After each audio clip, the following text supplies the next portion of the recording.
guys, welcome back to another episode of Monster Talks. Today I have Scooter in the house. So what's up, Scooter? Hi, man. Thank you, Ro. Thank you for having me, man. Thank you for ¿Cómo having me over estás? in your podcast. Todo chida, güey. Todo dar. Okay. It's all good. Great, So, actually. what have you been up to lately? Just chilling. No, no. I wish I wish I could just be chilling. Had a lot of work lately with the production company that I work for. We're doing some advertising campaigns, national advertising campaigns for the missions, Saneli, Socorro, and Isleta. It's been a lot of work, man. A lot of work. How many years do you have doing video production? Video productions. Yeah, I did 12 and a half years in news. And then on top of that, well, total, a ver, it's been like 25, dude. See? 25 plus, yeah. How did you get into the whole industry, film, video? Well, I went to EPCC in Valle Verde and over there in the Northeast because I used to live in the Northeast. And I have an associate's in media production technology. I only went 2 years because I didn't like school. School wasn't. I wasn't. No, I'm not ashamed of saying it. I wasn't school material. I didn't like school, bro.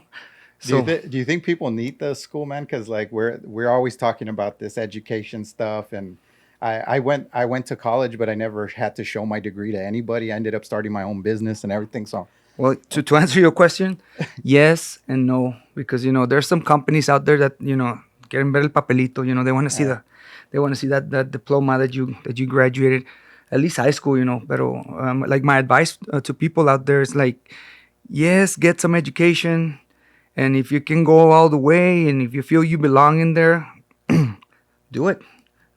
yeah. It wasn't the case for me. I mean, like I said again, I'll always say it. I'm not ashamed of saying that I didn't go 4 years of college, ¿sabes? Y there's a lot of people out there that I know that have made it big without a college degree. Yeah. Pero it is necessary. More so now, no? Porque back in the day, they would probably try to push it on us like, hey, you go this, and then you go to college, and then you get the big job, right? The dream. Dale. That's how they sold it to us, right? Yep. Yeah, but like for example, in my case, I'm gonna put myself as an example. I never saw the need for me to be taking algebra or geometry, for doing what we do, Yeah. And I thought it was just for me it was a waste of time. And what got you into film and doing video and just liking video production in general? Ever since I was little, man, since like when I was living in Juarez, besides cars, because that's my passion. So old classic muscle cars. I would watch El Chapulín Colorado, El Chavo del Ocho, Captain Kangaroo, The Electric Company, Sesame Street. And when MTV first started in the early 80s, 81, 82, 83, I would ask myself, even though I was a little kid, I was like, oh, that looks pretty cool. I wonder how they do that. And then as I started growing up and getting older, and then, you gather and you absorb more information, and then you see like what all this business is about. And I started like, wow, this is pretty cool. And then, I don't know, man. And it just grew from there. And then, like they say, me gusta el chisme, so. So who's your favorite Sesame Street character? My favorite Sesame Street characters were Beto y Enrique, Ernie and Bert. But as a matter of fact, I was talking to my wife about that yesterday because I used to watch Sesame Street in English and in Spanish. Yeah. But it's a big difference, Big Bird in Big Bird here in the States was a big yellow bird, and over there in Mexico is a big green parrot. ¿Sabes cómo? Órale, sí. And then I don't think we had Snuffleupagus over there. It took me a while to accept them because like, caray, who's that guy? It's like, that's Snuffleupagus. We have Beto, Enrique, and then Grover's Archibaldo. Hey. El Elmo. El Elmo. Elmo. ¿Quién más? The Count, el Conde. But yeah, and then so El Cookie Monster. el monstruo de las galletas, el Cookie Monster. Thanks to Sesame Street, that's how I learned how to speak English. It took, when I came over from Juarez over here in the summer of '85, it took me less than a year to learn how to speak the language, because I could understand like what people were saying and everything, but I could not, hold a conversation, speaking back. And I mean, it was pretty cool. And even my teacher was like, "Wow, how did you? Where did you learn how to say that, or how did you learn it?" Because they would like to the non English speakers, which was most of us. I was in this program called ESL, English as a Second Language. They would test us, like they would put us like fill in the blank words, Yeah. and then a lot of the words that the teacher would put, I had already seen them like on Sesame Street. And so English is not my first language. It's Spanish. My brother was telling me that there's a documentary on Sesame Street, like of all the actors and voice actor people that were involved with Sesame Street. That after like the show and stuff, that they'd go out and party, and there was like these crazy drug parties, and I don't know if it's true or if that, but Elmo used to get down. yeah, ¿verdad? And the Se count está también. poniendo bien loco. Yeah, dude. They Yeah, I've heard about that. I haven't seen it, but I'm planning on watching it. I'm looking for it. They put a water right there if you want. Órale, I thought it was Yeah. vodka. He spiked it a little bit. I'm sorry. Yeah, no. So you say you're big into cars, man. I love cars as well. What's your favorite old school? Like, if you can have any car out there, what would If I it be? could have any car out there, dude. I mean, I like the supercars and all that, but honest to God, I know people that own them, and they're very expensive and they're very high maintenance. But I wouldn't have one. So I would have anything Chevrolet makes or made from 1972 and below.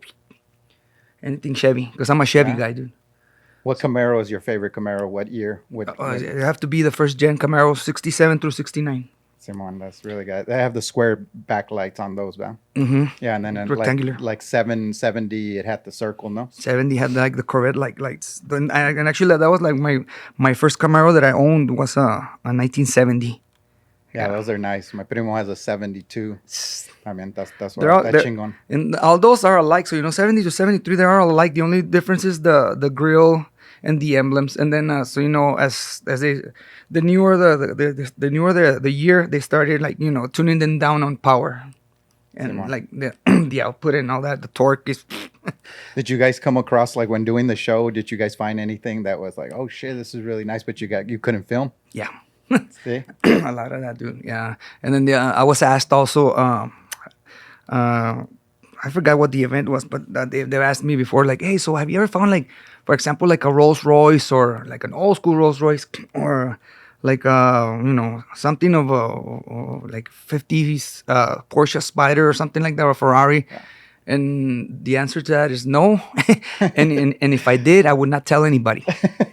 No, it's because as the years have gone by, all these cars they're starting to not that they're starting. They've already become more expensive, dude. And then also like cars in the past that you thought that they were like cheap, they're cheap cars. They're becoming pricier.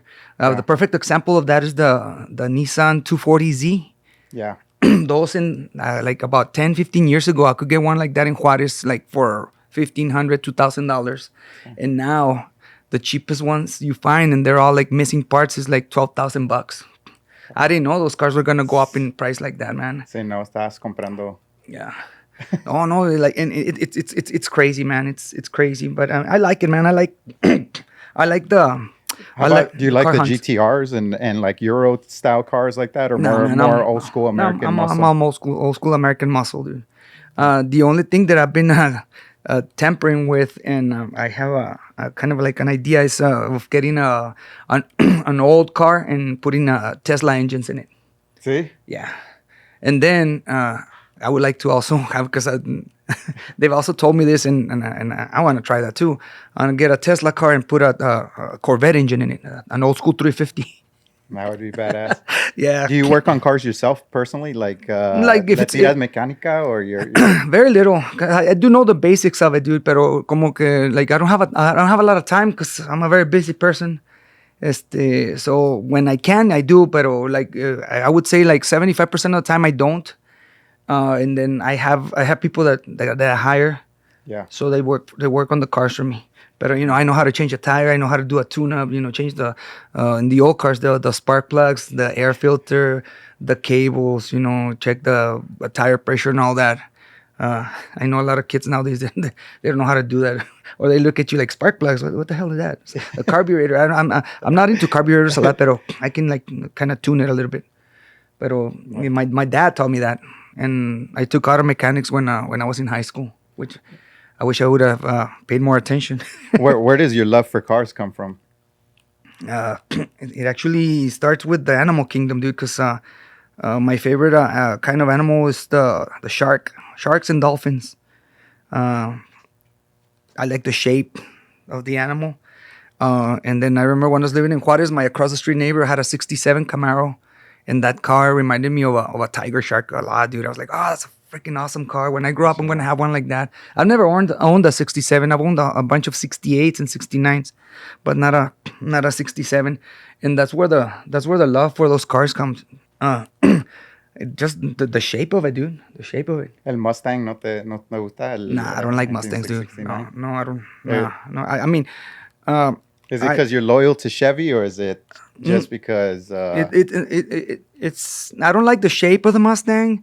I don't and that since I like anything Chevy makes. It's like I don't know that like Ford and Dodge cars. I mean, though all three branches have their loyal fan base. I'm loyal to Chevrolet Chevy. because I like the style of them, dude.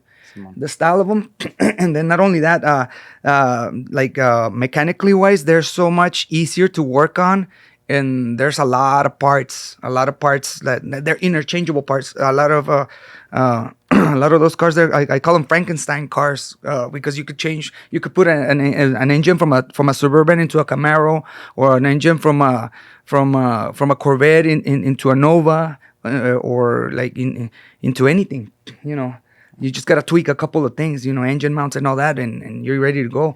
But unlike Dodge engines are expensive, and then Ford, they're no, I know guys that own Mustang cars and Dodge cars, and they're loyal fan base to their brand, and they advocate for their brand. But that's why I like Chevy, man, and I think Chevy has like the best designed cars, like out of all three. And you there's like for example, Ford.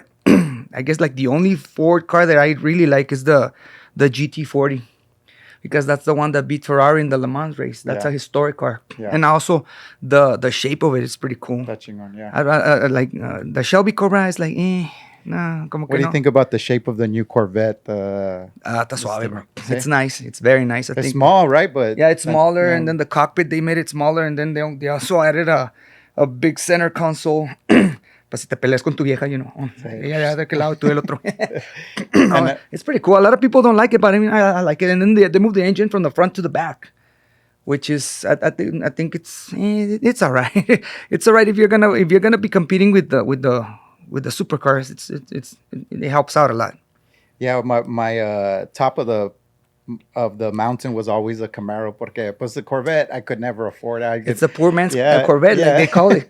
Yeah. Yeah, so Pero, after I went to SEMA, I don't know if you've ever no, I've never been to SEMA, dude. See, after seeing it perform there on the track, Sí. I was like sold, man. I was like, this fucking car, it hugs the corners, it touching on like So I also learned how to drive a stick on a Camaro, dude.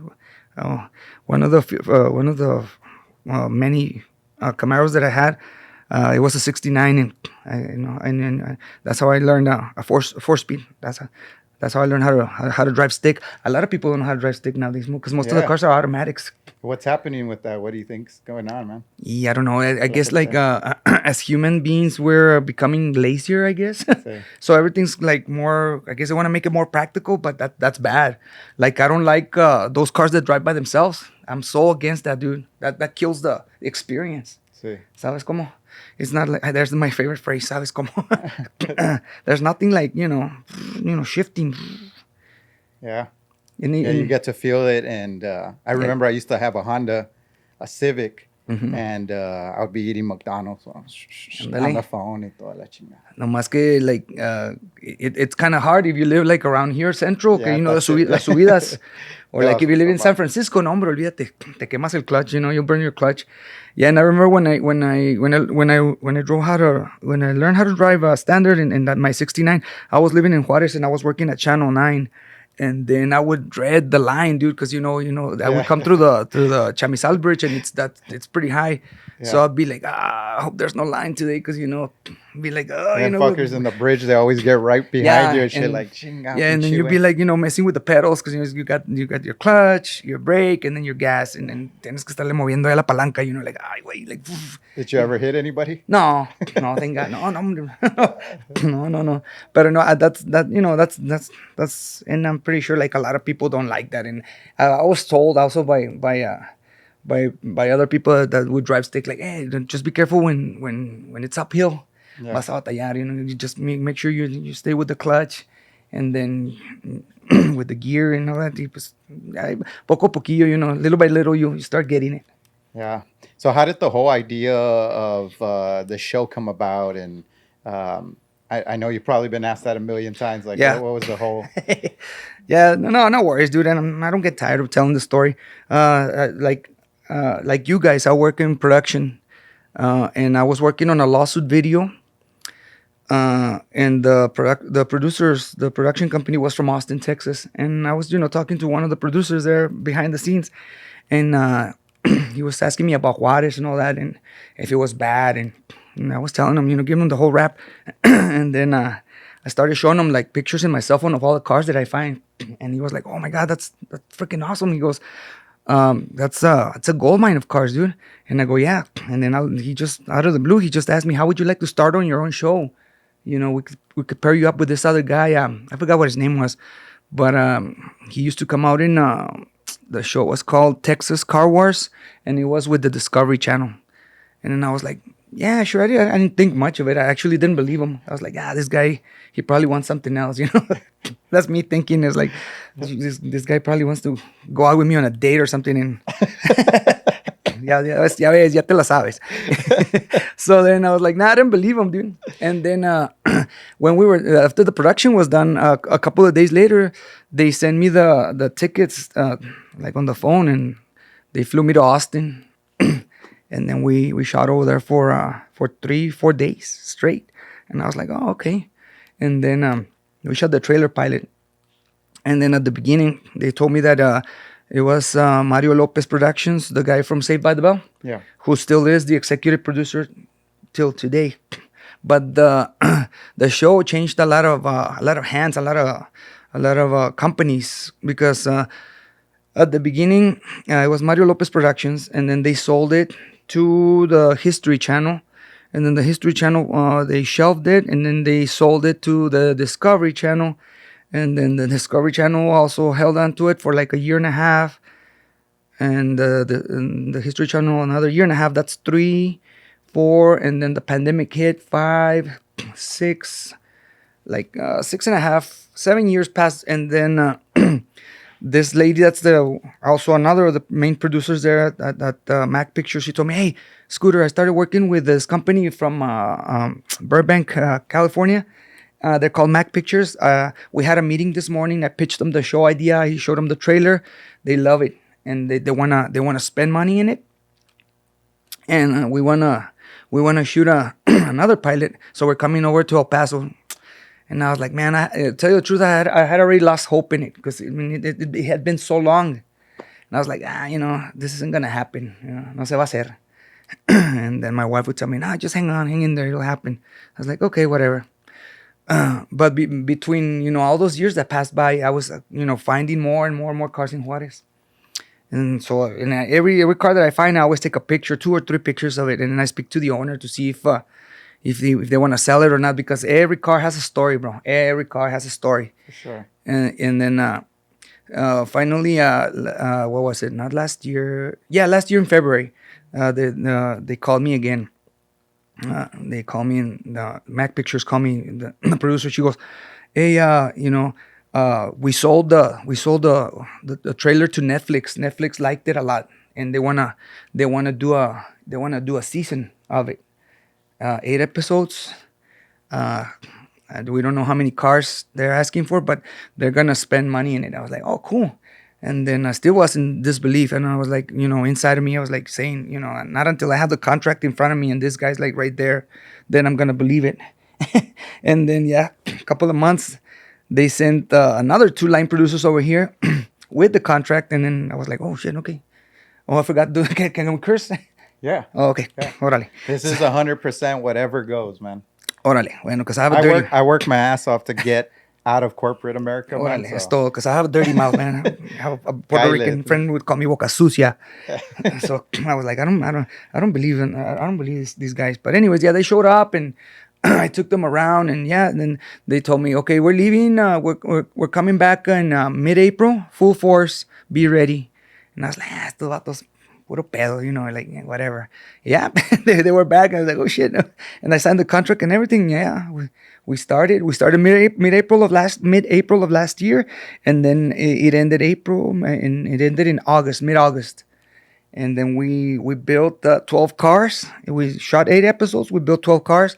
Out of those 12 cars, I helped them find 5 of them.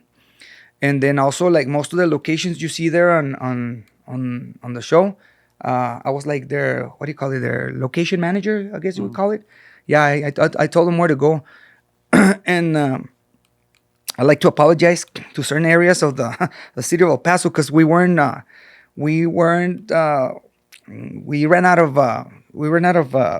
of time and I guess money, because the logistics of it are weird. So we didn't shoot in the lower valley or in the far east side, or in the far northeast, like over there by close to Chaparral, where I grew up, over there by Irvin and Andres High School. Pero that we try to hit most of the popular spots in El Paso, and the same thing goes for Juarez and in Las Cruces too. Pero if we get a season 2, maybe we can. I'm gonna definitely advocate for all the missing areas that we did not shoot in, dude. Because I believe everybody deserves a fair chance, of, because El Paso, Juarez, Las Cruces, we're all composed of different areas, the northeast, central, west side, upper valley, lower valley, far east. that's badass, man, that you got a chance to do what you wanted to do, because you like, finding cars, como me dijiste. Sí. Pero let me tell you something. Never in my wildest dreams did it ever cross my mind that I was gonna have like my own show, that I was gonna do a show on and Well, you're gonna be in front of the camera. yeah, not like yeah. I was gonna be in front of the camera and doing like the stuff that I like to do. ¿Sabes cómo? That's a dream, man. Porque so I'll tell you the truth. When not that I've been lying, but so when I first started like watching car shows, which was in the early 2000s, I was a diehard Chip Foose fan, dude. I even wrote him letters and stuff when I was living in Juarez, and I was working at Channel 9. And man, I was like, man, it'd be cool. I would tell it to myself. It'd be cool, like, to work in one of those shows, But like by work, I didn't mean like in front of the camera, I meant like what we do, production wise. Yeah. Audio or DP or AC or grip or etc. There's so many positions that you can fill. Well, it so happened that I'm in front of the camera and I'm one of the main characters, if not the main character of the show, dude. So, because the show, so the show was built around me. Yeah. Not to brag or anything, but it still kind of hasn't sunk in there. But I consider myself blessed, because I know a lot of people have tried. I know there was another gentleman, I forgot what his name was, but he's gone there to our studio there with Gilbert, Star Central Studios, and I know he wanted to. He even showed me the trailer pilot for his show for his project, but I don't think that's come through. And I know a lot of people have tried to do a car show, and the list goes on and on. But it's never happened. I guess it was luck and it was faith too, man. Yeah. So I consider myself like extremely, extremely lucky, dude. It's badass. Blessed. That's a badass story, man. Now that you've done that and you look back and you reflect on everything, like, I mean, you did what you wanted to do without like you said, you started thinking about all this stuff. But what are other things that you think like put you in line for all that to happen? Well, like if anything, I would have to thank my journalism career. I guess you would say, um, because thanks to that, this show came about. Yeah, You know, and but I tell you one thing though, if I would have known about doing stuff like what we're doing here right now, and working on those types of TV shows, reality shows, etc., yeah, I would have not gone to news. I would have not worked for the news, man, because the news is very cutthroat. yeah. It's very very cutthroat, and I don't have a lot of sweet memories of it. But I know it was fun, and I made the best out of it. But I would not recommend it for a lot of people. It's not for everybody. You're a natural in front of the camera, man. I seen you like it's easy, like it looks easy, No, but trust me, it's not. No, it's not. you make it look easy. No, it's you get used to it, bro. You get used to it. I could tell you so many years doing interviews and all that. You kind of see like how people react, and then you absorb everything, everything that you see. So I guess that helped out a lot. Yeah, That helped me out a lot. You know, I think people connect with you too because you come off as genuine. I don't Like put a show for nobody, bro. yeah, The same way you are like the that same, is the same way when I yeah, met you like in yes. person. The same way I'm on the show. That's me, man. That's me. It can be good and it can be bad sometimes. Some people like it, some people don't. I'm a human being. I don't put a show for nobody, because a lot of people in the comments, the reviews for the show, because I was advised by Netflix not to engage with people that give out negative comments on the show, and I read them. I don't care, man. And the haters are my inspiration. They've Yeah. told me don't answer any of the comments, and a few of those comments were like, "Hey, that guy's not real. He puts on a show." It's like, no, I'm real, man. This is me. This is me. I don't have to put a show for anybody. Um, This is gonna help with the mic real yeah, quick. dale. Sí, esta madre se está cayendo. It's the cheap mic stand No that I worries, no got. worries. It But happens, dude. yeah, Yeah, dude, and then also another one of the comments was like, that dude that guy puts Mexicans in a bad light, with his comments about eating tortas, tacos, and burritos. It's like, that's the way I am, dude. Yeah. I'm a foodie. Also, I love to eat, dude. Yeah. I love to eat, and when we're out there, I think you threw down like 3 or 4 burritos. Pues ahí está, tú me viste, güey. You saw me, dude. So it's like, yeah, dude. And every time I go, every time I go to Juarez, I have to make my burrito, my torta, or my taco stop. And I don't have to. I don't put have to put a show for anybody. That's the way I am, dude. Why are we sometimes like that as a raza? Like why do we? Yeah, that's crazy, man. Because like there's a saying in Spanish that goes, "No hay peor enemigo de un mexicano que otro mexicano." There's no worse enemy for a Mexican than another Mexican. I don't know, man. It's in our culture, and we're the type of culture that like I guess we don't like to see success amongst our own people, man. Yeah.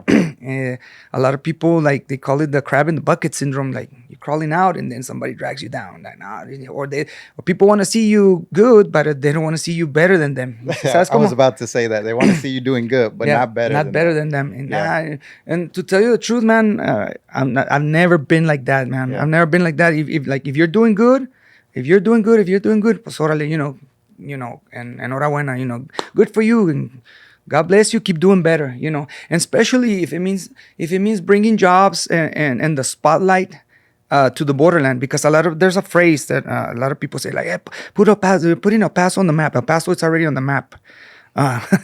But I mean, we need the like it. No, we don't need. I mean, but it's cool when you get the attention of the world focused on our area. Like people from other parts of the world, for them to see how how we live here, how we operate, how we live, that is so cool, man. Yeah. I know we're not all the same, because just because I like rock and roll, that means that everybody's gonna like rock and roll, you know. Or like just because I like to eat tacos and burritos, that doesn't mean that all Mexicans like to eat tacos and burritos.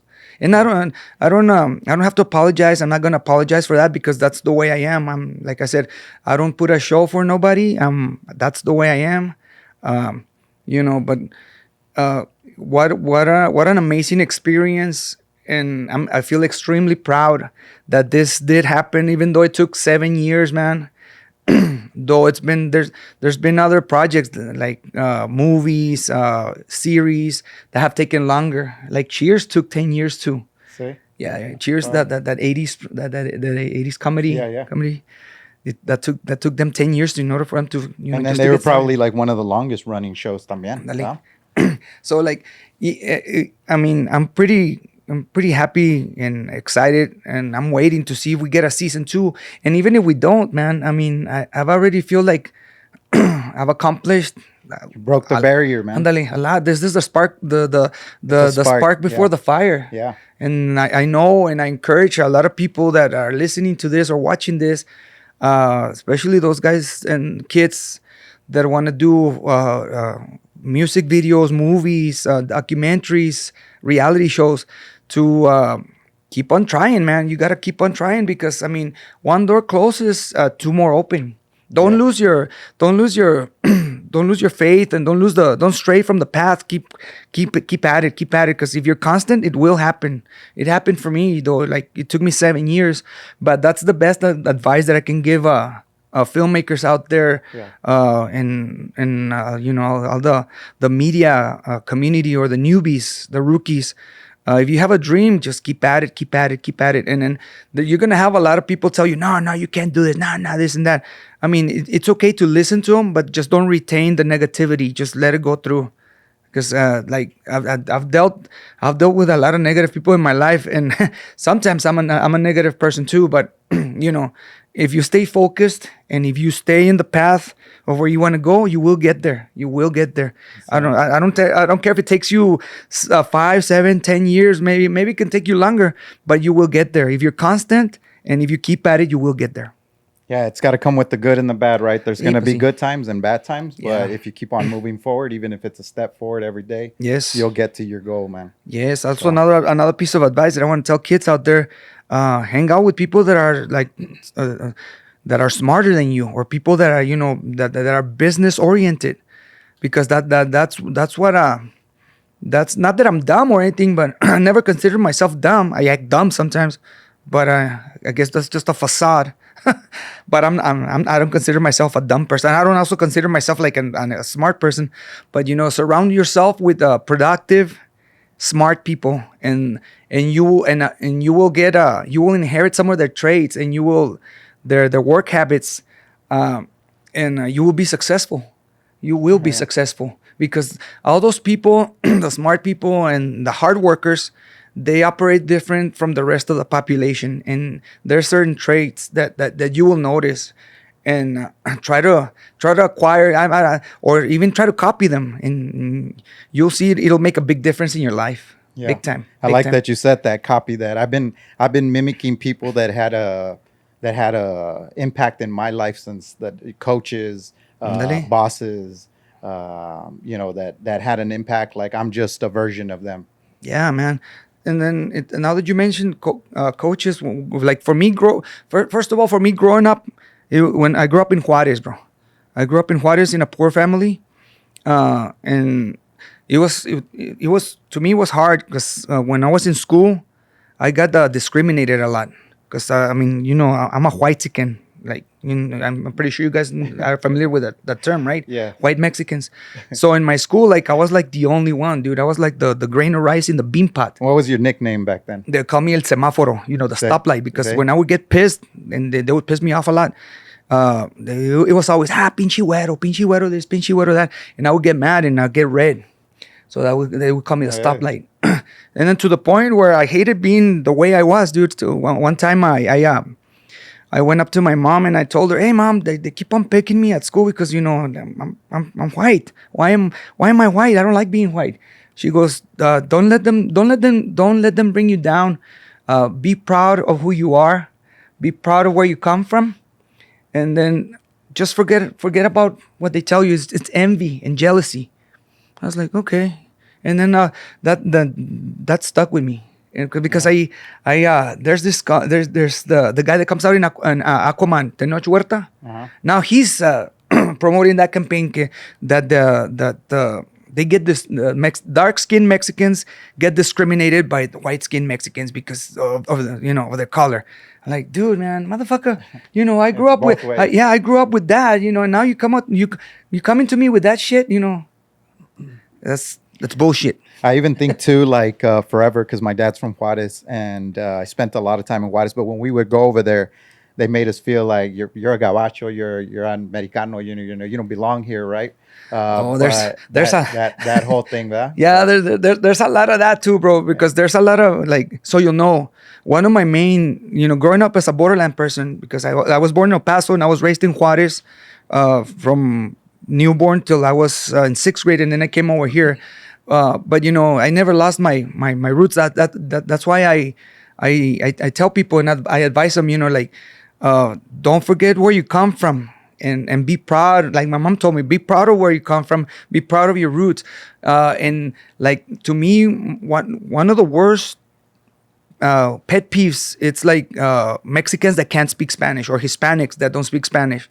Yeah. I know you don't have to, pero no mamen, so it's como like I'm pretty sure you're familiar with those that group, that Regional Mexicano group that's from Seattle, Washington, up there. It's some girl that looks like a boy and her two brothers. They're all three brothers, and they went to Mexico City, and the whole country of Mexico freaking hates them now because they started complaining about the food, and then they don't want to speak in Spanish in the interviews. Bro, traes el nopalote ahí en la frente, y sales con esas mamadas. Come on, dude. And going to what you were saying, Yeah. don't forget where you come from, dude. It's like, I know a lot of people might think, but I don't have to teach my kids Spanish, but it's you're helping them. If your kids are bilingual, if you're bilingual, it opens up more doors. You get more opportunities. Yeah, for sure. And it's always good for your brain too to learn more than one language. Yeah. So people like that, dude, it's like non-Spanish speaking Hispanics, bro. It's like it's such a shame for Mexican parents to not teach their kids Spanish. It's not a rule, but it doesn't happen in my And household. I know when we were small, like our parents, my mom would usually talk in Spanish when she wanted to talk about serious shit. So but then we usually, after a while, we picked up everything and we knew it and everything. And I respect that, dude, because like we're all different people, Well, now I do it with my kids, like, so we're talking, and if it's something serious, it's in Spanish. So But and then so like growing up, because my kids, I have two kids. I have a son and a daughter, and at the house I always told them, if you're gonna be in the house, we're only speaking Spanish, right? And then anywhere else you speak English, And then now it's like, because my wife, she didn't speak, she speaks English, but her pronunciation is kind of, it's not that good, but she's gotten way better. yeah, And now she used to be kind of uncomfortable about like when she spoke in English, but now she's gotten over that barrier. But anyways, my advice is like, be proud of where you come from, and of your heritage, man. And don't feel ashamed, because I know my dad would tell me that when he came to school here in El Paso, they would reprimand you if you spoke Spanish in school, like to Really? the point like they would send you to the principal's office, or that you would get swatted, dude. shit. So Yeah. imagine For speaking for Spanish. speaking Huh? Spanish, dude. Chingas. Sí. But the times have changed, and like I said, and this is my point of view. I mean, I'm not saying people should teach their kids Spanish. If you don't want to do it, then that's fine.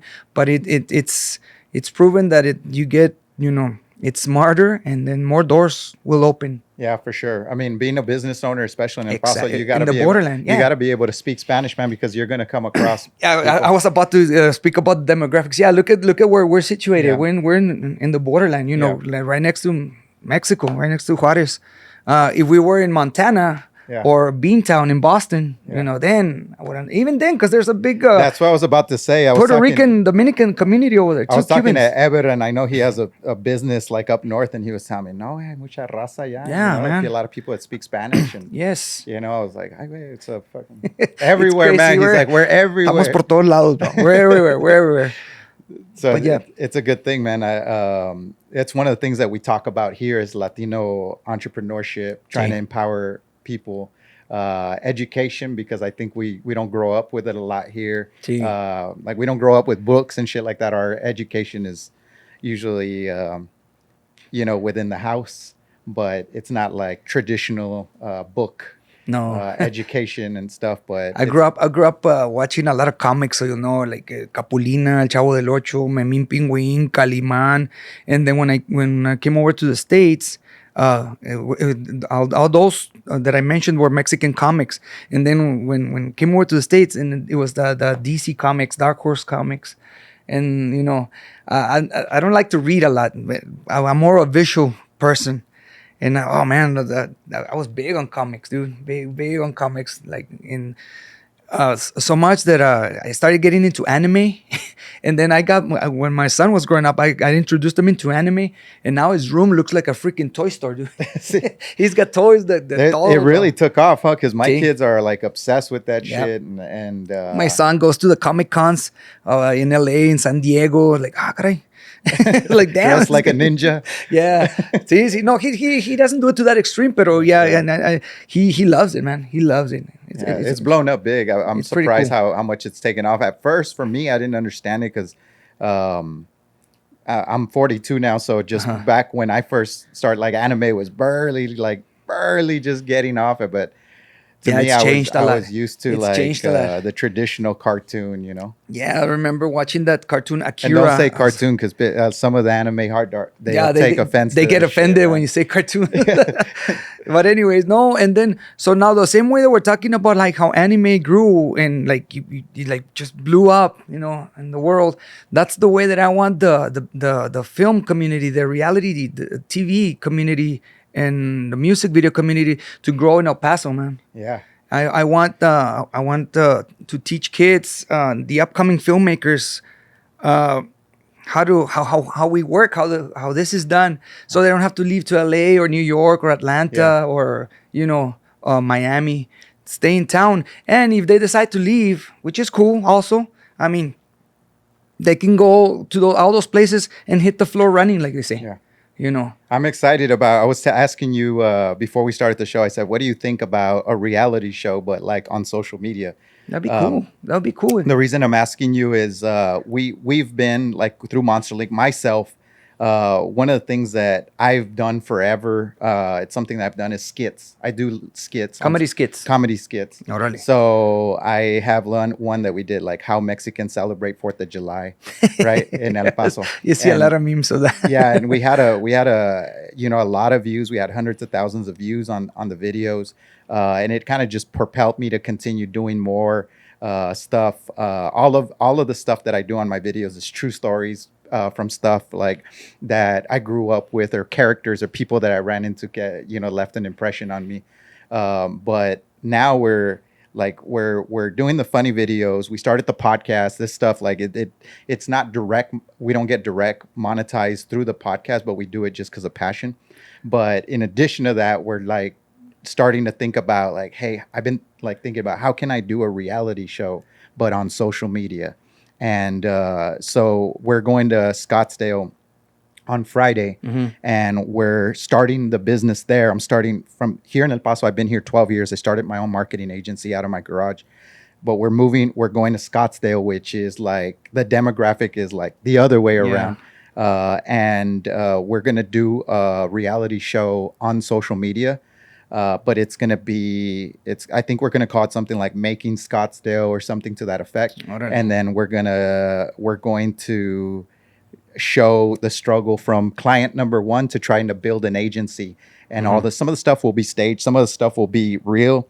Some of the stuff will be for social media purposes because it's shorter. Yeah. I know we were talking about that, and Chris was telling you that we're going to be out there filming and stuff like that. So And then you coming back, right? Or are you staying over there? no, we're coming back, man. We Esto- want to bring the Jale back to El Paso. Like Esto- that's what I want to do. Like that's been one of my missions when I first started the agency, is to pay people respectable salaries to get in technology and innovation, because I don't think we have enough of it in our area. And also too, to show people that, you know, you can put your own stuff together with film and video. We've been filming shit just off of the cuff, and now like we're gonna produce this. Is gonna be pretty cool. I'm excited about it. We started filming already. We've done one round. We got a nice Airbnb and everything, and we want to bring in comedy. We want to bring reality. We want to inspire people through the journey. And then you know, we got to see how we can tell those stories, but in very short clips. You know, you touched a very good point there, because that also relates to my show, because people out there, especially the fans, people, the masses, they gotta understand, even though it's called a reality show, there's gonna be some scripted stuff in there, and whether you guys like it or not, because some of those people, like some of the fans, are calling us out. No, it's not a reality show. It's like, people, it's every reality show is scripted. It's semi-scripted, because they it's not a full script, but it's semi-scripted, and also you have to take into consideration and understand that it's a show, and it's for entertainment purposes. You got to keep the entertainment there, yes, right? it's for entertainment purposes, because they say no, it's not real. Well, yeah, I mean, it's called a reality show, but it's semi-scripted, and it's for entertainment purposes, you know. And I guess they don't want to like come to terms with it. So it is our job to explain to them. Just like, I'm going to say this, when I was working for the TV news, when I was doing the journalism thing, which I did 12 and a half years of, a lot of people don't understand that they assign you a story, and they can send you to a story. It could take you 8 hours to record your interviews and all that. And out of those 8 hours that you put into work, only about 30 seconds to a minute or a minute and a half, it's going to come out on air. And if it's a package, if you're lucky, you're going to get 2.5 minutes, 3 tops. So a lot of people, they don't know that. They don't know that. Was that whole part of the show where you guys did, where you scripted a commercial for your co-host? That was kind of my idea too, because like I tell you, I have a journalism background. The advertising company that I work for, our bread and butter it's TV commercials. Yeah. So I pitched it out to the producers, say, like, what do we do, and you know, to get more sales, or to attract you know, a crowd, to get the public's attention for the Porsche. What do we do, like a TV commercial? Because you know, I have background in that. And then they trusted me with it, and it went through, and we made an episode out of it. It was good. I was laughing when I saw it, because it was entertaining. Yeah. Well, thanks, man. Yeah. Thank you. Do you have plans to probably produce more stuff like that? Like we were talking about, maybe do some reality stuff, maybe do. Yeah, man. Yes, I'm down, man. I've got to connect with you so we can do some kind of comedy skits. Yeah, we need. Yeah, well, yeah. I have a bunch of ideas too, man. Because like you have absorbed, and I've been part of a lot of experiences, both negative and positive, and that they need to be put out there on the screen. And I know there's a lot of people that will connect, because you don't have to be Mexican to you know, to connect with something. You know, like in my case, it was Cars. You know, Cars, they're globally, they're everywhere. You know. Yeah. And then once you find your connection, then you know, the sky's the limit. For sure, man. And then we've got a lot of stories to tell, right? Oh, yes, we do, man. Especially here in the borderland, bro. For sure. Spanish and English. Or you could do all Spanish, or you could do all English, or you can do Spanglish. I'd like to do some just specifically in Spanish, because I think there's a whole market that we haven't even tapped. Oh, yeah. You know, that we'll do. But back in the day when I was growing up, I used to... You know, in 6th grade, 7th grade, I was in gangs, and I was like a cholo. Mm-hmm. And then after a while, I started just like doing like characters of cholos. Mm-hmm. And a lot of the cholos, they would laugh at me, and you know, they would be funny. So they would think I was funny. So they would just have me around. So you had the cholo approval. Yeah, I had the cholo approval, and like, hey, shorty, hazle este madre, you know. Hazle como este güey. Yeah. So you know, like I've never been a cholo. I've always been more rock and roll. See. I've always loved rock and roll, but I grew up. What's your group? What's your top two, top three? Los Tigres del Norte y los Tucanes de Tijuana, güey. See? No, that's in Spanish because I like Spanish ranchero music or norteño music. Yeah. But when it comes to rock and roll, I've always liked the old school bands like Led Zeppelin, the Beatles. I was about to say, I see you being a Led Zeppelin. Sí, Led Zeppelin, como decimos allá en Juárez, Iron Maiden. Because Yeah. growing up in Juárez, Yeah. I would that also played a big part of my life. Besides Sesame Street, Yeah. rock and roll. See? Yeah. Do you rock play and- yourself? No, man. No? Do I play myself or do I play with myself? He's like, wait a minute. What is he about to ask me? Be very specific with your questions. No, fíjate, no. So growing up, my parents, my dad, he used to like CCR, Creedence Clearwater Revival, Bobby Womack, the Beatles, Yeah. Led Zeppelin, and then my aunts. I remember when I would go visit my grandma, all my dad's half sisters, See. they had like a Kiss posters. Oh wait, no Kiss. Oh man, I grew up with Kiss, AC/DC, Queen, the Jackson 5, Motown, dude. I also Yeah. grew up with Motown. Motown. I wasn't exposed to Tejano music till we came over here in '85, in the mid '80s. But you know what? And I've absorbed all kinds of music, and then like the corridos, which is like our own rap. Yeah. Rap style of music, because I don't know if it's like that I'm already getting old, but like what are they called, the corridos tumbados, Yeah, corridos and tumbados. corridos tumbados and reggaeton and all that. I don't like none of that, bro. Yeah. I don't like none of that. I mean, and I guess like the music, like for me, the music in the 90s, because in the 90s, I was in my 20s.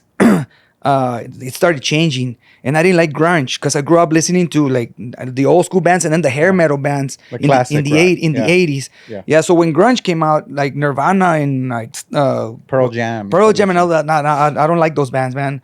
I like the Rage Against the Machine and Alice in Chains, the Stone Temple Pilots and all that. I like those. But I guess I'm old. I'm old already because, like, I don't know. I like dance music too, bro. I like, because I like to dance. Scooter likes to dance, bro. We got to see that, man. Pues órale, saca la radio, güey, papá. I like disco, man. I like 80s dance. I like EDM, electronic dance music. I like Tiesto. Though Tiesto, like a lot of kids now, who's that? He's old. Steve Aoki, Armin van Buuren, all those, the European guys. Hasta la Vici, el vato que se murió. Those guys, they all make good music, dude. Pero no, I don't listen to reggaeton. I'm not a fan. That was really like my start in film. Mm-hmm. Came from music because my brothers had a band here in El Paso for over 30 years. ¿Cómo se llamaban? My brother's Pancho from Fixed Idea. Oh, I've heard of them. Yeah. So my brother's been in El Paso playing forever. I used to play drums in Fixed Idea when I was 10, 11, 12. So I played. So you come from a musical background. I come from a dude. musical background. I was an audio engineer for probably about 13 years. Míralo. And like I did a lot of local groups. Like I worked with Ernie and Radio La Chusma. I recorded his first album. Órale. Here I've recorded other. I know who they are, Yeah, but I've recorded a lot of people from here from El Paso when the music was in. So that was my inspiration, my start. And then pues keep it going, man. You're already in this. Dude, Shine the spotlight on them también, dude, or on the local bands, te digo. Porque like my carnal still does it, and he's very into the cultura and keeping and preserving it. Sí. And he's big on the Pachuco scene and bringing that whole scene because he's he's been inspired by a lot of the stuff and he grew up listening to a lot of the music. For me, I started getting more into rap and doing that kind of stuff, but Sí. I've always been about music and playing drums. I went into audio engineering. Mm-hmm. I love capturing time, and then that's what really started sparking my interest in film. I met Raul Hernandez, and we built his first website, and that's really how we started. Monsterlink was from Órale. that, and I thought I was going to record music for the rest of my life. I thought I was going to be an audio engineer for the rest of my life. I had my own studio and everything, but then I wasn't making the money, man. I had my son, And I started thinking like, You got fuck, man, bills to pay then, right? how am I gonna See? do this? So I had to Yeah, grow being a up. musician is hard. Or And music business is hard. the mother of my son at that time said, "Hey, it's either gonna be music or it's Or gonna your be family. fucking family. So you See, better see. choose." So I kicked and screamed, bro. I was fucking, but she said, "You got to sell everything." See. And I sold Bummer. everything. I fucking hid shit, and but I got rid of a drum set. I got rid of. I had like $50,000, $60,000 worth of recording equipment at the time, was a Mhm. lot. And then Bummer. I was sitting there, bro, and I was watching documentaries of music and martial arts, and I started getting into martial arts. Uh-huh. And then things weren't still working out, man. So after a while, I was like. Um, I need to be creative, man. Figured out that that's what the root is, just being creative. So I started getting into film and doing my own stuff. I've always documented, and then came about the idea to start a marketing company. You gotta have a, and I learned this from Ice-T, the rapper, because like about 15, 16 years ago, he came into town, him and his wife Coco, and we interviewed him, bro. And then Yeah, I asked him, now we're talking music, and yeah, then this relates to your story too. But this could be also advice for everybody that's listening out there. You don't, because I asked him, hey, so do you have an A plan? I know you have an A plan. So what's your B plan? You know what his answer was to me? what? He's like, you gotta have an A to Z plan, Yeah, because you never know when B's gonna go to shit, and then C's gonna follow, and then D, E, F, and then everything goes out the fucking window. yeah, So you gotta have an A to Z plan. yeah. So I mean, and that's always stuck with me too, man. Yeah, yeah. Because I thought my life was over at the time. I was like, "Fuck, man, what am I gonna do, man?" And shit. Yeah, I thought it was unhappy, but it was probably the best thing that ever happened to me yeah, sometimes you need because those I changes. needed to take two steps back to rearrange myself. And now we're coming back. We're doing audio. I'm buying equipment again. I got Pro Tools installed in my machine. That's what that was. You just answered my following question, but like Leslie Chow from the Hangover. Yeah. But did you die? Yeah, Que yeah, no, eh? no, no. It made me stronger. Exactly. My son's going to college now, but and we've built a business now with 12 employees, and we're growing it into Scottsdale and doing all sorts of shit I never thought in my Pues mind, ahí man. estás, mira. Yeah, Yes, things happen for a reason, bro. yeah, Things happen for a reason, and it's we usually do our best when we're taking out of our comfort zones. We yeah, might not like it at the beginning, pero then you slowly start to realize like, oh, or sometimes de volada te das cuenta, you're like, oh God, it all depends on the person. Like, oh man, okay, so where am I going? What am I gonna do?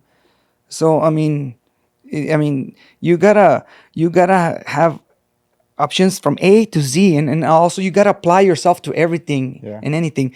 Like I'm not showing off or anything, but I'm a jack of all trades. I know how to do like a lot, man. I might not be Yeah, the I best. seen you manning the audio, and I was like, Yeah, oh shit, I gotta I'm. go. Yeah, I'm not the best at. I'm not the best audio guy, but as long as you know how to, si sabes ahí cómo moverle, if you know how Yeah, to operate it, at least 60% of like what the average population doesn't know, then you made it, man. yeah, Porque I'm gonna tell you, I've done gaffing, I've done audio, I've done a little bit of a little bit of everything. I'm not the best at it, and I don't consider myself the best at it. But because we learn every day. yeah, Even the guys that know, they don't know everything, dude. And in learning, it's a constant process. yeah. And it's a process that's gonna go on till the day you die, bro. Yep. ¿Sabes cómo? I mean, some of us are good at retaining it, and others of us are not.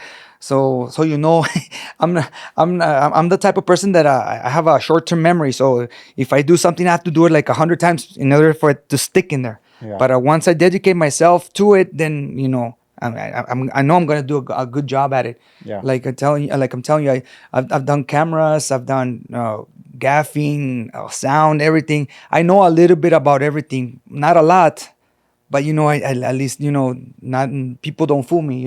I kind of know. Yeah. And I mess up like everybody else does, and I mean I'm a human being, dude. Yeah. But going back to the show and to what happened, was I think it was great for us here in the borderland. It was much needed because, like I've always said, movies, documentaries, even music videos, they portray the borderland like a wasteland, like a bad area. Yeah. And then that needs to change, man. Yeah. That needs to change. And El Pasoans and Juarenses and Las Crucians, we're all good people, bro. We're all good people. And it's like Judge Samaniego has a saying. It says, El Pasoans, to know us is to love us. And it's true, man. Every time people come out over here, and especially like right there where they rent our equipment at the studio, the people that are from the West Coast, the East Coast, or from other parts of the world, they leave with a good taste of mouth, like they say, with a good experience. Yeah. They're like, oh my God, you guys have such nice people. Everybody here in El Paso is so nice. Yeah. Everybody welcomes us. Because we've gone to places where like if you're not like anything like their culture, they'll close the circle on you, and Yeah. you're an outcast. And here's the opposite. So, like you just said, this is the spark before the fire, man. Yeah. I hope more stuff like this comes That's along. badass, and I thank you for coming onto the show, man. Oh, Like thank you, I know guys. we met briefly, and just seeing your enthusiasm and stuff like that, just to come down, shows that like you're humble in that, and that you're, like you've done great stuff to spark the idea. You're inspiring people like us. These guys are the next generation. Yes.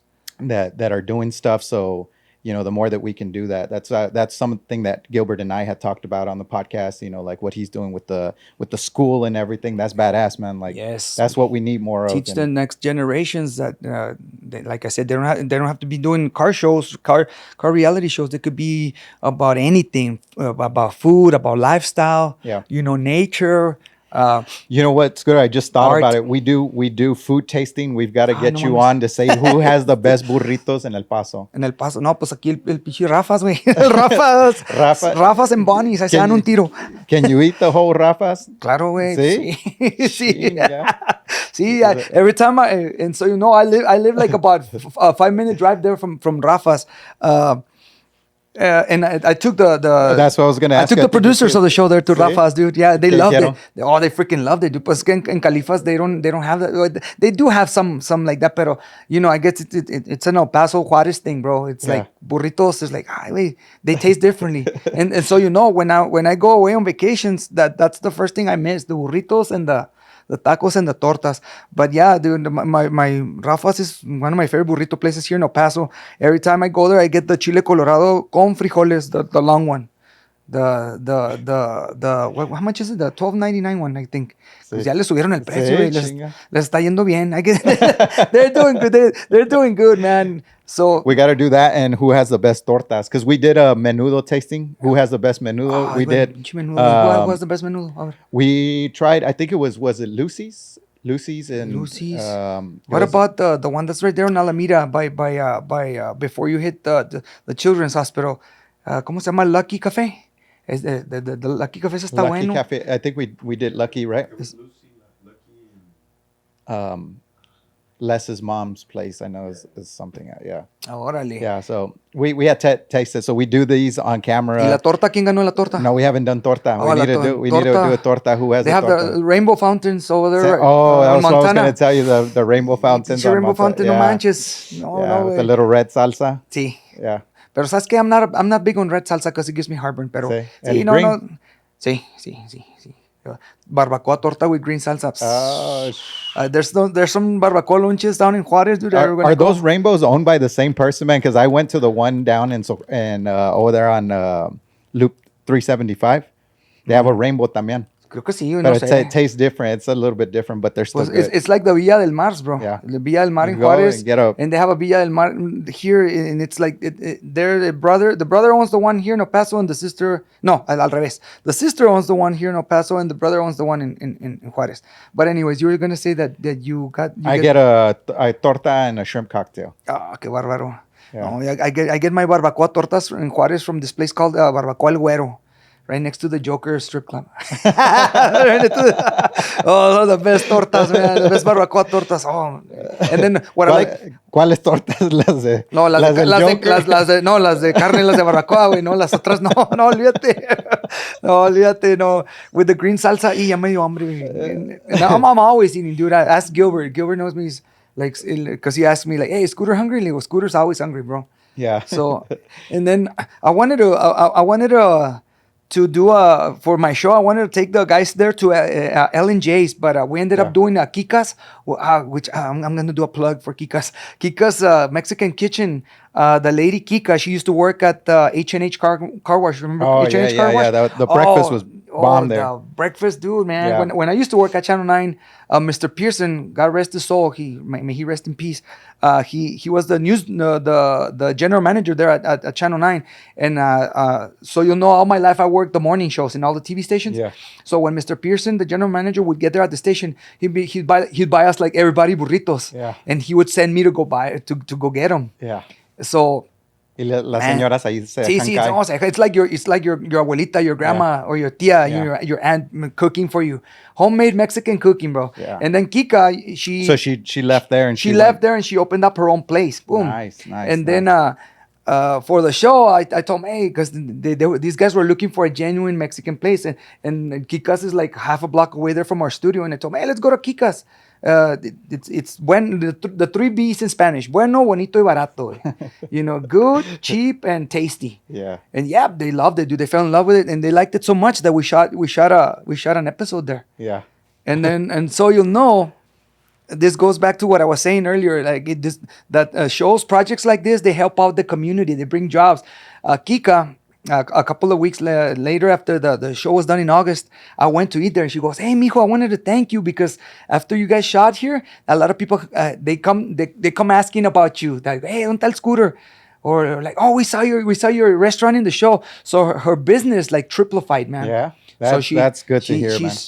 She's doing really good, man. How do you guys? Because I know you've been getting involved now with like government, and you mentioned Judge Samaniego. He was out at the shoot to make those kind of relationships so that you guys can get support on some of the stuff. Like, how does that stuff happen? Because that's one thing that I see myself getting more involved with as time progresses, just because I think we need to do more for like technology and innovation también. You have to lobby yourself. You have to reach out to the politicians, to the people that run Make the decisions, that run and make the decisions. You have to reach out to them, and if you have a good product, if you make a good product, they're gonna put their money into it. Yeah. Because like you just mentioned, Gilbert and a bunch of our other associates there at the studio, they went to Austin, Texas, because there was a film incentive that I think I don't know if it was released or it will be released or was released of $220 some million for the whole state of Texas. Yeah. So out of those 220 some million, we're supposed to get some of that, and that is going to go into the learning center for us to teach kids like the new generations what we were just talking about, film and I like it, music man, and all because that. I think that's the way. Like, if we control the narrative and we tell the stories about the place, we can entice people just like Hollywood entices people to go to California. And I'm glad that you said that, because as an El Pasoan, as a fronterizo, as a borderland person, for those out there that do not know what a fronterizo is, I'm sick and tired of Hollywood picturing El Paso or the borderland, and they shoot outside of LA. Yeah. Or they shoot in Arizona or in Utah. Yeah. And we all know, especially like the borderland people that are from this area, we know that it's not like that, So all that needs to change, And we need to make our voices be heard. Yeah. We need our products, our music videos, our documentaries, our reality shows, our movies to make it to the big screen and show to the world what we're about. Yeah. Because like also I We also got a lot of talented people here, Yes. man. We got a lot of good artists. I also have kind of it's kind of my pet peeve too, that when non-Mexicans portray Mexicans on movies, Yeah. or like Selena, bro. Yeah. Like, ¿sabes? Yeah. Sí, ¿sabes? Selena, who was it? Jennifer Lopez. Lopez. Yeah. Yeah, she might She's puertorriqueña. she might have the body, pero pero no, pues no. Como que no cuadra. Yeah, no, give the people the opportunity that and that there's play the and, right and, and part. there's talent, man. I'm sure they There's- could have found a lot of Selena. Yeah, Go to Juarez, you'll see them everywhere. but yeah, they went with her because she was or is the hot ticket. yeah. So no, and then so people out there will know about this about Scooter also. Not Selena, Jennifer Lopez, and what's the other one? Shakira. Jennifer Lopez and Shakira do not represent me. Did you ever see Selena live? She No, came here to the yeah, Sumbo. she See, came to the not to Sumbo as to karate. no. She went to. I saw her at the Diablo The Stadium. Diablo, the Cohen Stadium, sí Cohen cierto, sí Stadium. Sí, cierto. sí. Ya, no, no fui, I no, saw her there. no, She was just burly coming up too when I seen her. but she came afterwards también, no?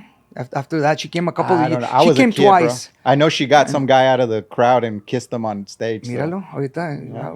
Where's that? We need to talk to that guy. ¿Dónde estás? ¿Dónde estás para besarte, cabrón? No, man, but no, we need more like that, man. We need to do more stuff like that. You know, and I understand that sometimes producers and executive directors they have a vision and they want to use certain people, certain actors and actresses. Because they're the hot ticket, and I'm fine with that. Yeah. But what I just said about Jennifer Lopez playing Selena, that's just my opinion. What do you think the show's gonna look like with a bunch of Mexas out there in Scottsdale doing a? Híjole, no. I'll take my passport if I was you, my ID.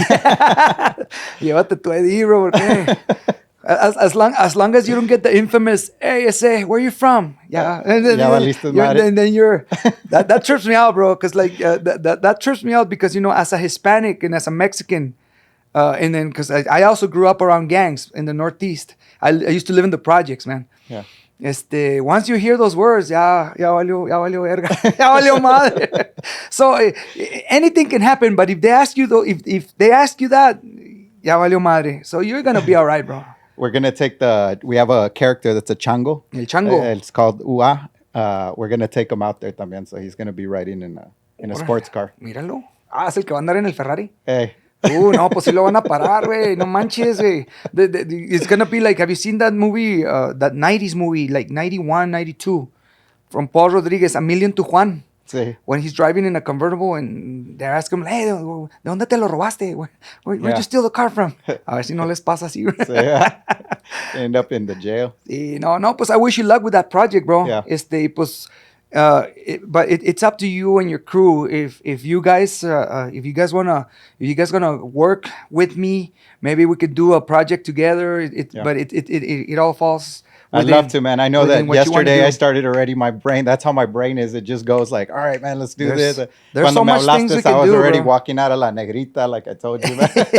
No, there's so much material, so much content that I mean, it's infinite. I'm intrigued with it because I'm like, bro, this gives power to the creators to start putting out their own shit. And that's the part that I love about it, that we can, like, I don't have nothing against studios or big companies or anything, but I think that it gives us the power to say, man, shit, if you're talented enough, bro, go ahead and put it out yourself and you can do it. You could be so blessed and so powerful enough where like you just said, you create your own content, and then the only thing that's gonna be, I guess, holding you back would be like choosing a distribution platform. Yeah. ¿Sabes cómo? Yeah, today, I mean, you can monetize your page, you can do all sorts of stuff. So I want to experiment with it because we have clients that me preguntan, hey, can you do this for me? And then I need to be able to say, yeah, bro, we did it, and look, we have. And then the good thing about that is that you that falls within the what I was telling you, the bilingual, how Spanish market opens new doors, teaching your kids Spanish. Since you're a borderland person too, you already kind of know the demographics of that, and you have that on your side, man. Yeah. So that's a plus on your resume there, and it all falls on you on how you're gonna let your client know what type of market he's looking into, what he's gonna be making, or what the demographics of the Spanish market is, it's which big, is they're man. infinite. Even with my client, like a client that we have in Scottsdale, it's a surgeon, but they're asking us to create content in Spanish, man, because they want to. What kind of surgeon? They do like, it's medical spa, so it's like Botox. It's like you could have a paisa out there with a sign, pásele, lléguele, que no le digan, que no le cuente, aquí que le hey, for rellenen the las show, we're arrugas. gonna do that. We want to have like the car and walking with Fendi, the dog that we have here on site with a sombrero and. Ándale. It's not a Chihuahua dog, is it? No, it's what is it? A Frenchie. It's a Frenchie. It's a Mexican Frenchie. A Mexican Frenchie. Órale, no, pues está bien. Oye, and then I was gonna tell you also, like reaching out, like what I just told you. I'm amazed, bro, because the producers told me, like going back to my show, the producers told me, because my show was launched June the 9th of this year, which was on my birthday. And then they told me, you know what, Scooter, get ready because after June the 9th, your life is not going to be the same. I was like, yeah, este güey puro pedo, yeah, whatever. No, it was true, bro. It's true. It's like, That's why I was going to ask you, like, how has your life changed after this whole? but I'm still poor, so you know. Todo estoy bien jodido. Pero no, like it's crazy because like I get recognized everywhere, dude. I get recognized, and then so I go to Juarez regularly, and then I don't have the express lane, so I walk over the bridge. And then when I'm coming over, the customs guys, hey, it's a Scooter. What'd you find today, bro? So they already know who I am, dude. And then in Juarez también, if I go to the Todos te quieren vender el carro. ¿Qué? Ándale, sí, güey. Hey, ahí tengo un Mustang para que me lo arregles y que la chingada. Like, so again, I'm gonna tell people this again. I'm a car scout. I don't work on cars. I don't paint cars. I don't fix cars. You know, if you want a car that you like and that you've always dreamt of having, I can find you the car for a small amount of money, for a small fee. What do you think about like the resto mods that they're doing? Like a lot of people are doing resto mods where you take an old classic body, but then they do what you were saying, like with the Tesla. They drop a new Corvette. So you'll know that's what I want to do to my car. I have a 1947 Chevrolet Aero sedan, una bombita. Mm-hmm. So I want to put Tesla engines on that. Sí. That would be badass. Sí. That would be a good one for the show. Estaría chido. Get them to pay for it, man. Yeah, and also, ándale, sí, pues sí, sabe más rico cuando no pagas por él. It tastes better when you don't have to pay for it. So I have that, and I have an old school Suburban too that I'm fixing in Juarez. But what I think about resto mods like that, I think it's awesome. If because I know there's the diehard, because I used to be like that. Yeah, because some people don't like it when you upgrade the suspension, put power steering. All this shit, but it all depends on the owner, man, and it's like, do you want to go the old school route, or do you want to struggle with your old school air conditioner, or do you want to put what a modern Suburban or a modern Tahoe has on, or a modern Cadillac has inside the Nobody's vehicle? Gonna tell the difference. Oh, you can tell. Yeah, From the outside. Pues sí, pero like you can feel it too. I mean, and even though like resto mods, they're expensive. They're more expensive than to keep in a car like classic, unless it's a supercar, then it's equally expensive. But it's to ease up the daily drive, to make it more comfortable. ¿Sí sabes? I follow one. It's called Vanguard Motors, and they're out of, I forgot, but they make some badass fucking resto mods. Are they in California? No, I think they're shit. I don't know where they're at. Because there's, I saw this one on YouTube where it's a 1949 Mercury, and they 2-door Mercury car, and they converted that into an electric car, an EV. And there's a bunch of cars that are being converted like that, and a bunch of companies that are popping up that do the conversions, which I think is pretty cool. Guáchate. A ver, vamos a ver. Está chingón. Pero eso está en inglés, bro. No te creas. Este vato hace puros Fords, Mustangs. Aquí está un Firebird. Yeah, they have all sorts of shit. That was nothing but resto mods, man. But órale, no. I have a lot of respect for resto mods too, man. And it's necessary, dude, because even like before it went big, I don't 55 Chevy. Yeah. I used to work at Alamo Auto Supply. I was a marketing director over there. Ahí te la sabes, ya te la sabes. I got to work. That was like a great job. Like for me, I worked around cars all the time. So you worked a lot of places too, huh? Because I worked a lot of places. So ahí te va, mira. Non-media works or jobs that Scooters had. I've been a forklift driver. I've been in Mexico les dicen cerillos, like where you bag the groceries. I've been a dishwasher.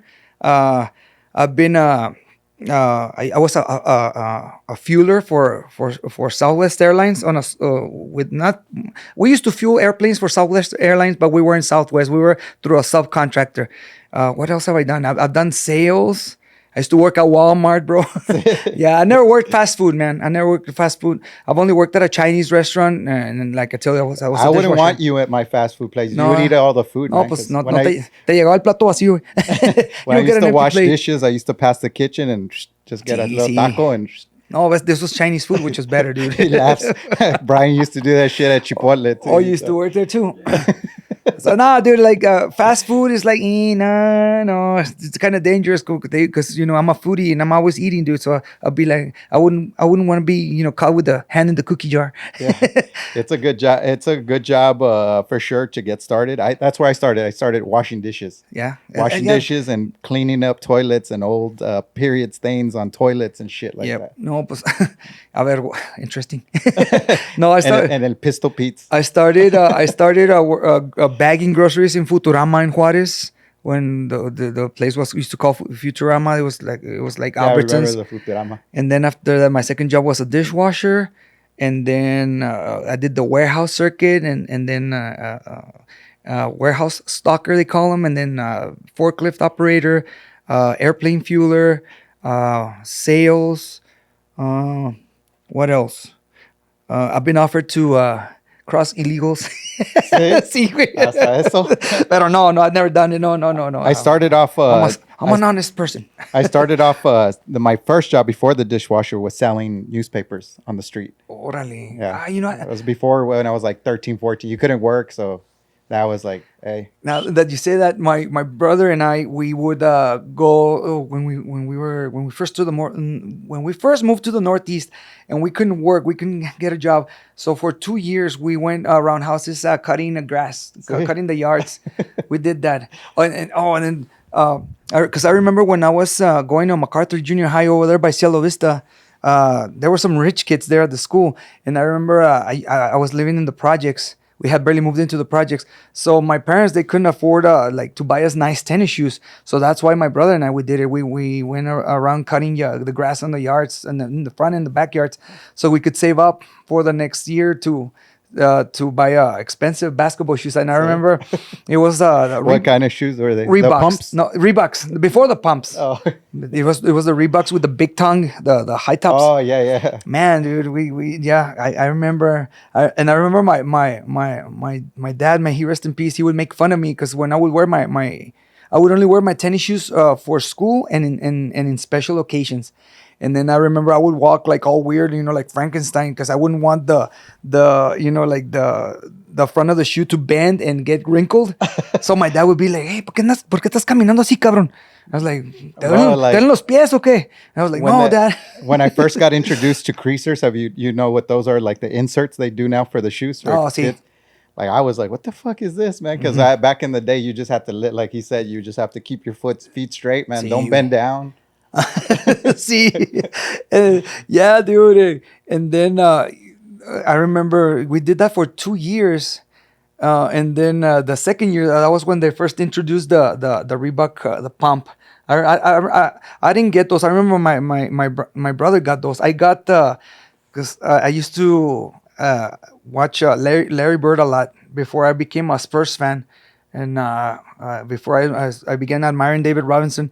And I thought Larry Bird was such a cool player, and I liked the cons, the black cons, the black Converse tennis shoes that he had, the all black ones. Man, I used to love those. I bought me a pair. It took me a while because my parents, they couldn't afford. My parents could only afford the Payless shoes, and they were the Pro Wings. They were called Pro Wings. Yeah, Pro Wings. You show up in school, thinking you were all fucking cool, walking in with your Pro Wings.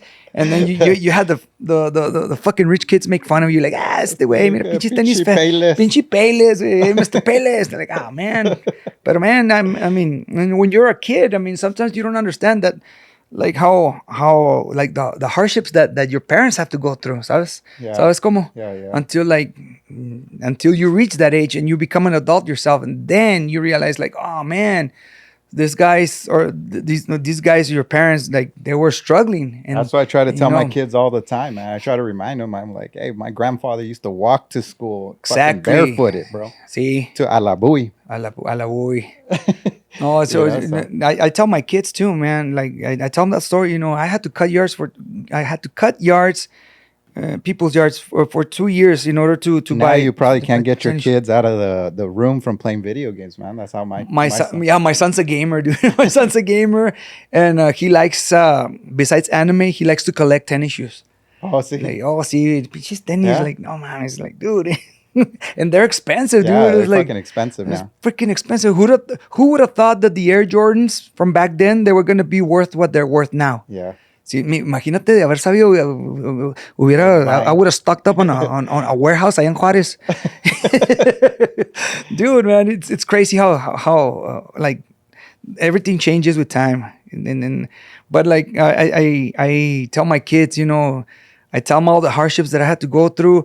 I tell my kids about their grandpa, my dad, because my dad and I, we weren't that close, man. And he wasn't close with my kids, so I tell him a lot of the stories. My dad was very rough, man, because he grew up on the streets. He didn't finish elementary, dude. He didn't even get Sure. past fifth grade. Um, and of course, like, and it's true that, like, all the generations that follow you after, especially your kids, you try to make their lives better than what you had. Yeah. And I think I've done good, man. And my kids, they're nerds, man.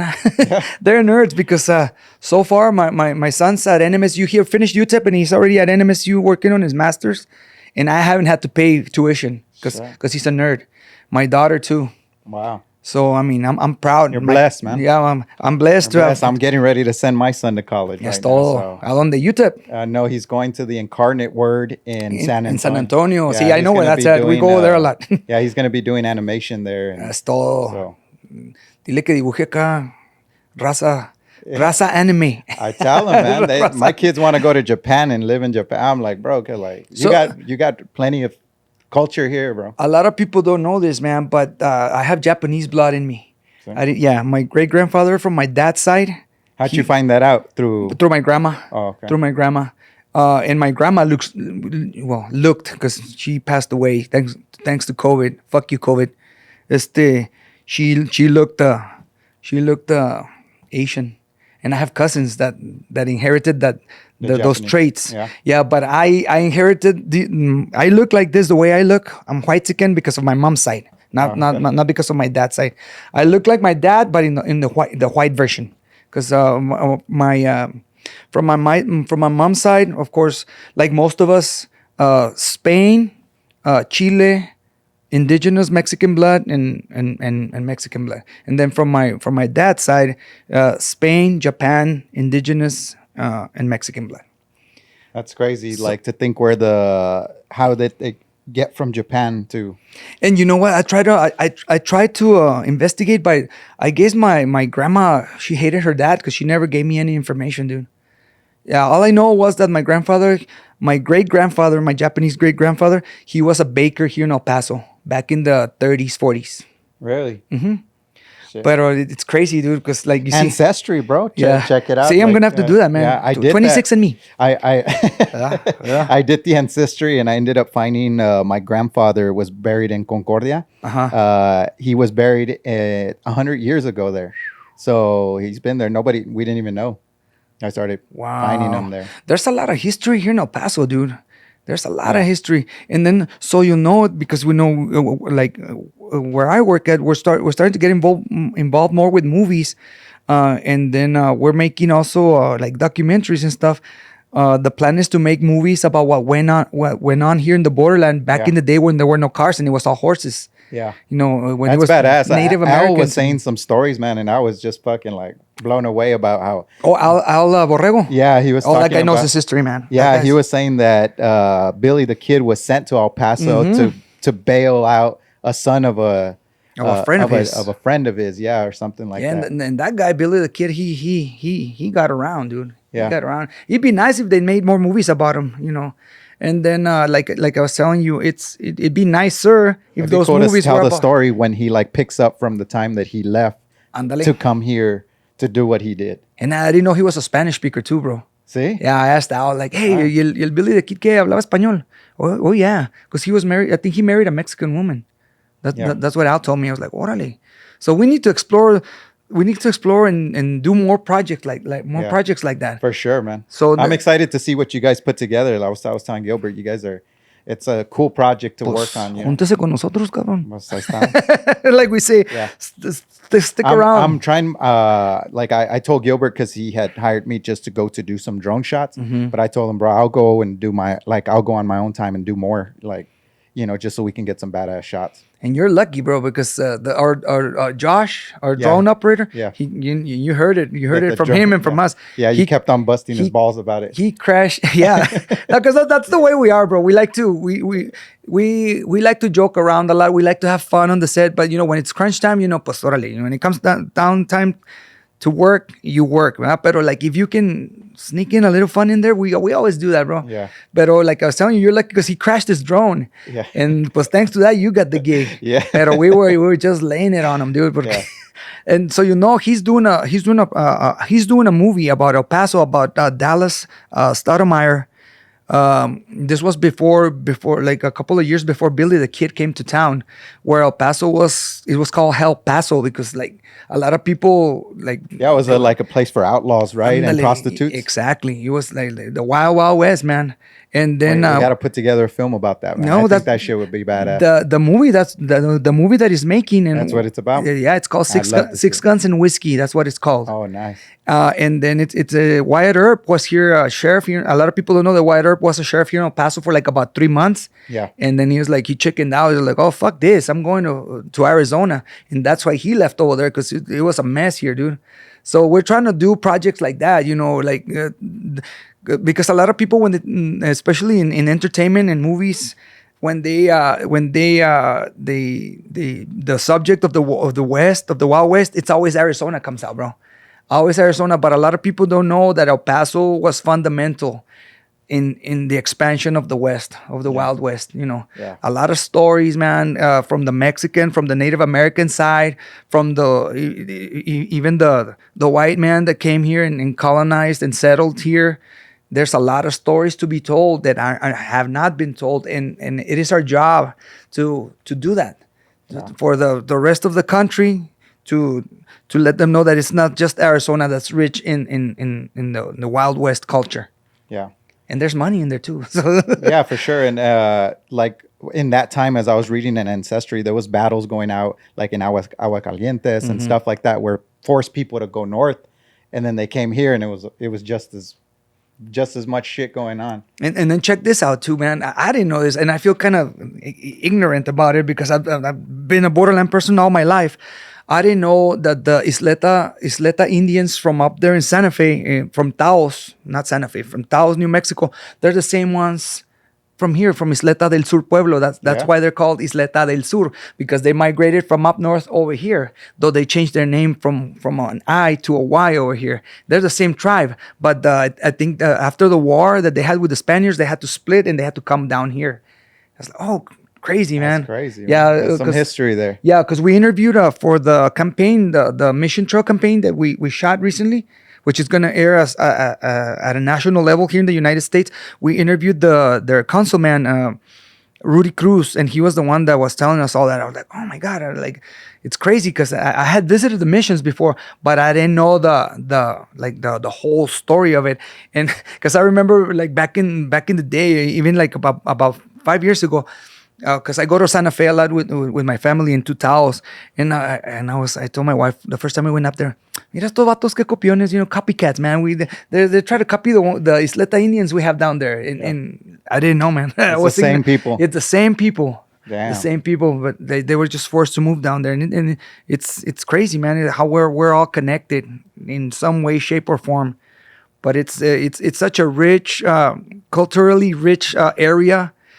We got so many stories that can be told and that can be put on the big screen or the small screen, man. There's so much potential. The possibilities are infinite, man. We've got to definitely connect more, and we've got some young shooters here and stuff like that. So the more that we can continue to uplift people, man, I'm excited. Yeah, about dude, that shit. and especially like if it means if it comes down to promoting raza, especially like.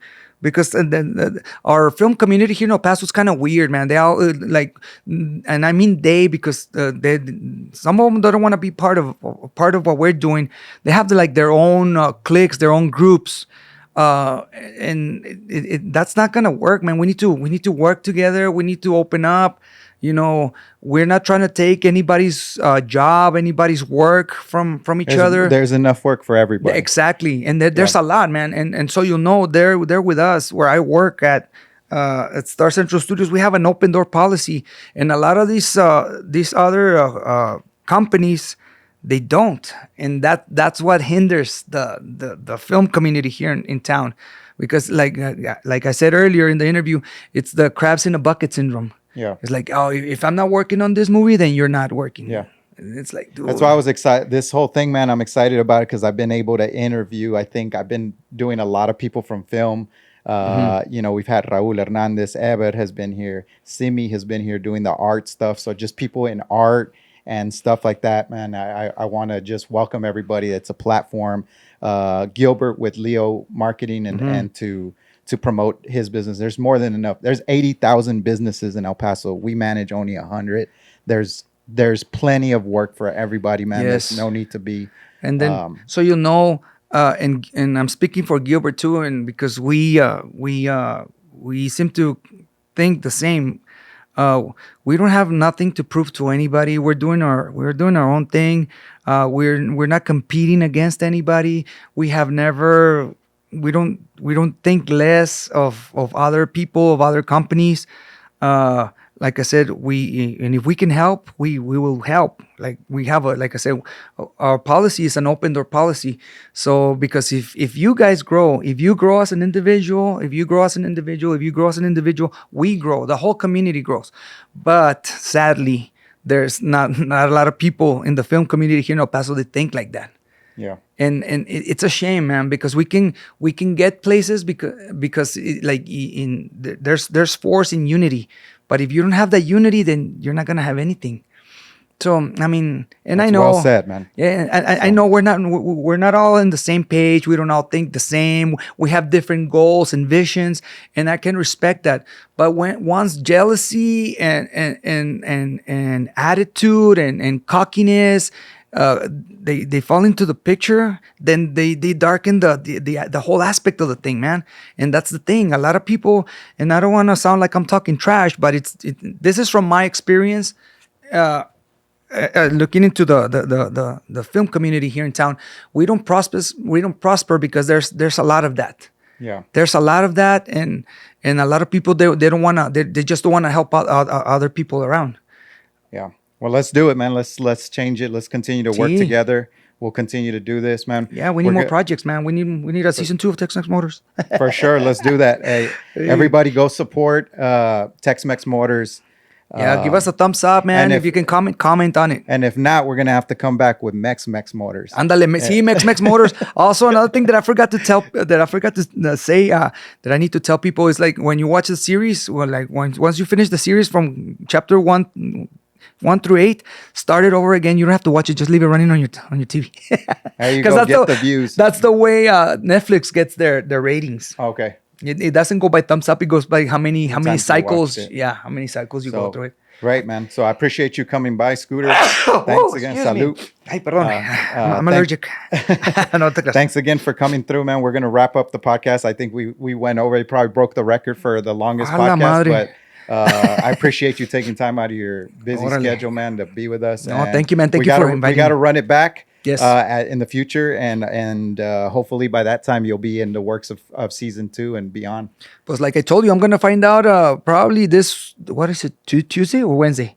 Probably by the end of this week, and if not by the end of the month, I'll let you know, man. I'll let you know. We got a season 2, pero you got our support here at Monster Link, and all of Chuco. We'll continue to push that. And I saw personally a lot of good comments on social media, and those of you that don't like it or don't like the way that it's being portrayed, man, at least support it because it's something that's pushing, like Scooter said, giving people a job, giving people opportunity, give people a chance, man. We have to break down those barriers, and that's the way we're going to do it. Plus, it's shining the spotlight on our borderland, man. Yeah. It's not putting it on the map because it's already on the map, but we're shining the spotlight on our culture, which is very important. All right. Thank you, guys. Thank you for having me, man. So it's a wrap.